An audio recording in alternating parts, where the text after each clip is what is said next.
Hello guys, there we have a Samsung washing machine WW80T504DAEA, and today I will tell you a few actions what you should do if fills with the wrong water temperature. So at the start, fully open both taps. Make sure the temperature selection is correct. Make sure the hoses are connected to the correct taps. Make sure the water heater is set to supply minimum of 49 degrees of Celsius hot water at the top. Also check the water heater capacity and recovery rate. Discover the hoses and clean the mesh filter. The mesh filter may be clogged.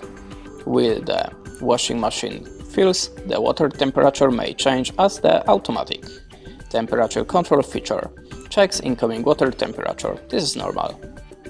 And that's it. Thanks for watching, leave us a like or comment, and goodbye.